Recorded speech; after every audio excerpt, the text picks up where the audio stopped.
with Patriots.com. Phil Perry has Ja'Lynn Polk as the Patriots' best receiver on their roster right now. You like the pick. You like the player. I do. And partly that's because Kendrick Bourne's banged up, right? I mean, he's at least proven that when he's right, he can be a pretty damn good receiver. I would just say in Ja'Lynn Polk that he's going to be able to play. That, I think, is the benefit of drafting him in the second round. He is a quote-unquote safe receiver selection. What I've been told is this guy will be a 2 for the Patriots. He'd be a 3 for a really good offense.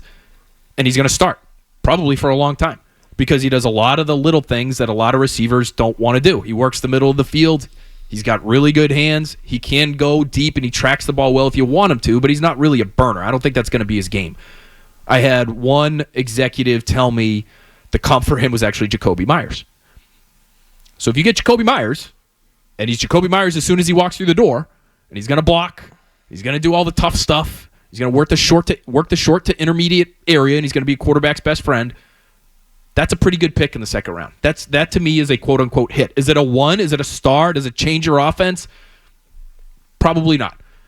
But this is a team that has whiffed so frequently, especially in the early rounds over the last few years. It's part of the reason why they are where they are offensively from a roster talent standpoint, that this pick does make sense. Is it the guy they were after, as we talked about a little bit earlier? No. They probably wanted Leggett or Coleman. My guess is it was Leggett. But this guy will play for you, which I think there is real value in that given the number of misses that you've had over the course of time here, especially at that position. So if he's a 2, tip of the cap. Like, again, you might shrug your shoulders at it because he's not going to be the most explosive guy to come out of this draft class, but he's going to be able to do a lot. He's going to be able to play, and he should be playing a lot right away. That, to me, has real value, especially with a young quarterback.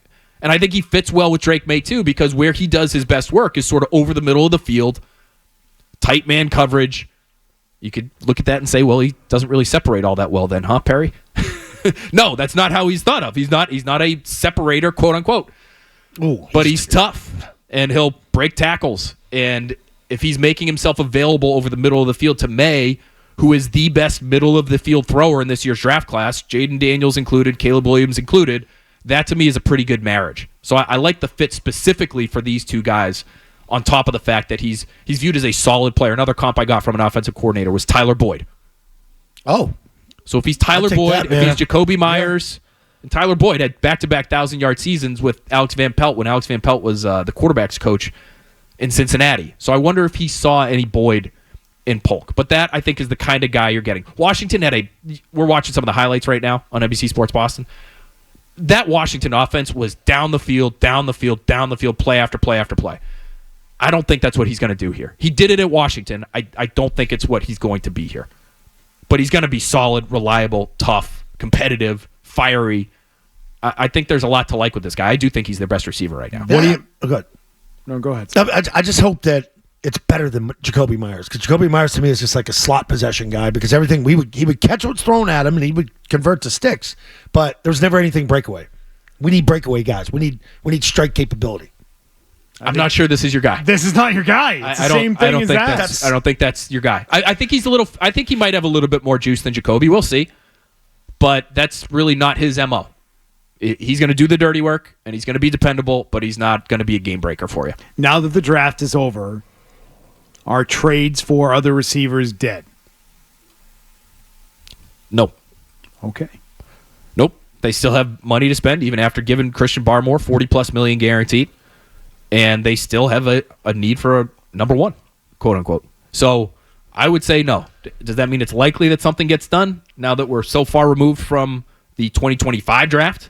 If you're thinking about trading future picks, maybe that makes it a little bit tougher. But I don't think those guys were as available at the end of the day as we thought. I think the Niners ended up deciding they would rather have Ayuk. Maybe they tried to get rid of Debo.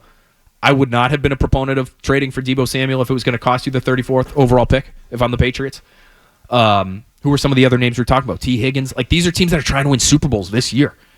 I don't think those guys were, at the end of the day, available at a reasonable cost.